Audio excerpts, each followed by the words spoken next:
Hello everyone, and before we dive into advanced topics like hedging strategies or famous financial disasters such as the MGR case, we first need to understand two of the most fundamental derivative instruments in finance, which is forward contracts, forward contract versus futures contract. So at first glance, they look almost identical. Both allow two parties to agree today on a price for buying. Uh, so for buying or selling an asset at the future date. But despite this similarity, there are some critical differences that every finance profession should understand. So let's break them down. So what is forward contract? A forward contract is a private agreement between two parties.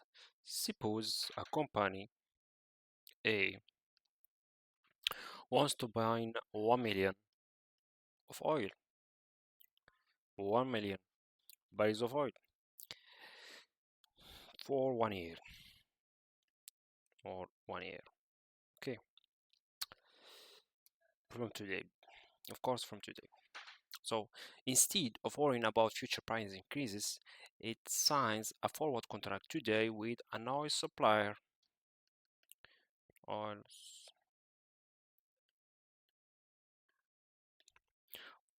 So the contract, so the contract specifies three things: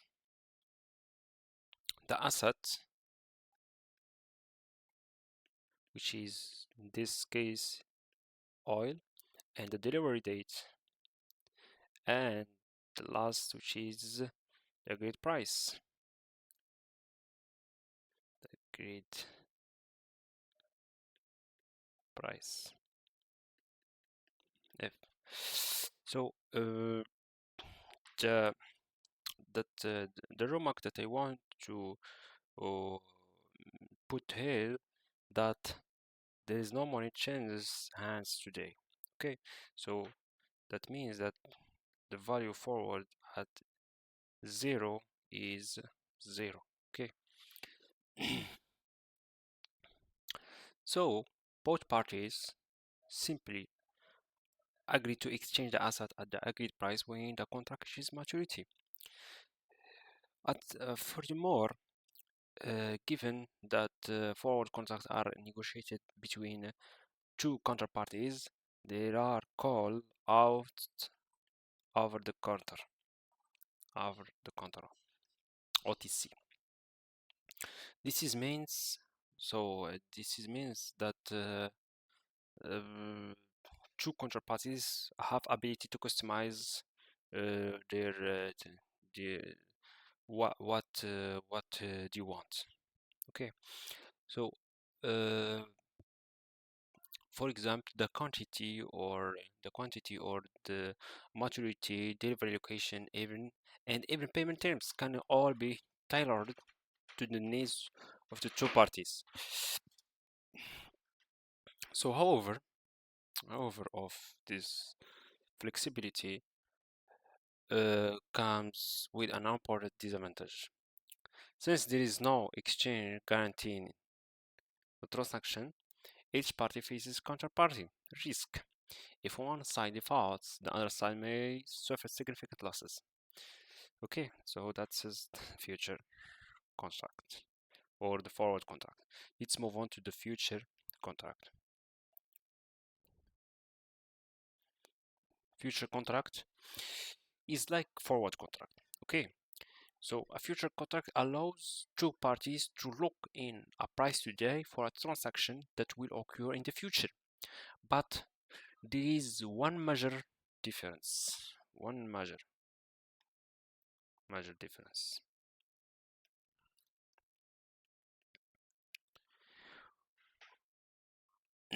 Okay, so a future contract is traded in an organized exchange, such as the Chicago Mercantile Exchange. Okay, so because it exchange traded, every contract is standardized.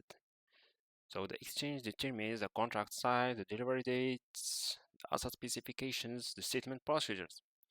So furthermore, instead of dealing directly with another investor, both parties trade through a clearinghouse, which guarantees the performance of the contract.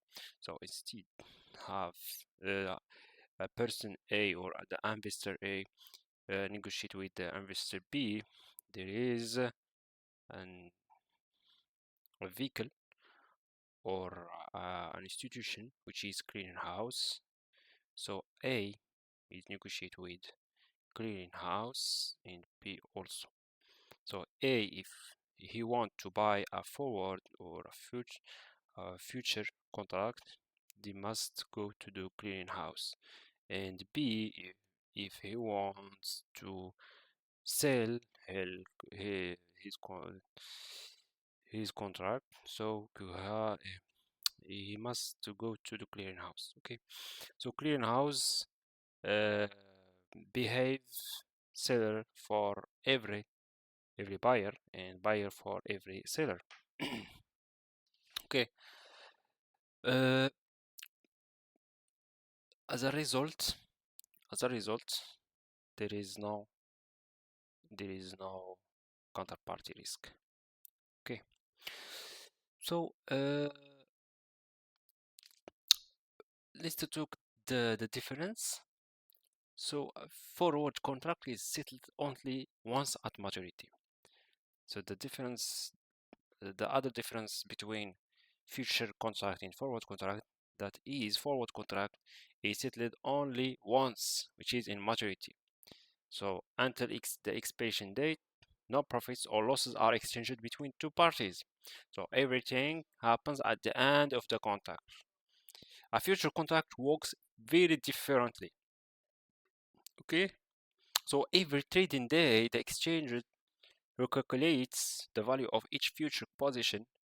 This process is called mark to market. Mark to market. Okay, so if your position gains value, money credited to your account. On the other side, if your position loses value, money is immediately deducted from your account. This daily settlement means that gains and losses are realized continuously rather than waiting until maturity. Okay, the question that we can ask in this case, which is why does matter? Why does this matter? So imagine you enter a long future contract on a crude oil. The next day, oil prices increase. Your future position becomes or more valuable, and the exchange immediately credits your account with the profit. If oil prices fall the following day, money is deducted from your account. This daily cash flow creates what we call margin calls. Margin calls. So even if your long-term investment is expected to be profitable, you must always have enough cash available to cover these daily losses. This is one of the key reasons why liquidity management is so important in derivative markets. Okay, let's summarize. A forward contract is a private, customized, traded over the counter, exposed to counterparty risk, and settled only once at maturity. Whereas the future contract is a standardized, traded on an organized exchange, guaranteed by a clearing house, and settled every single day through the market to market process. Okay, so although forward and futures contracts are designed to achieve the same objective locking in future price, the way they operate is fundamentally different. So understanding this difference is essential because they explain why some hedging strategies succeed well while others fail. In our next video, we see how these concepts plays a crucial role in one of the biggest hedging failures in the financial history, the MGR case, where a hedge designed to reduce risk ultimately created a massive liquidity crisis. If you enjoyed this explanation, don't forget to like the video, subscribe to the channel, and stay tuned for more content in quantitative finance, derivatives, market risk, FRM, and CFA. See you in the next video.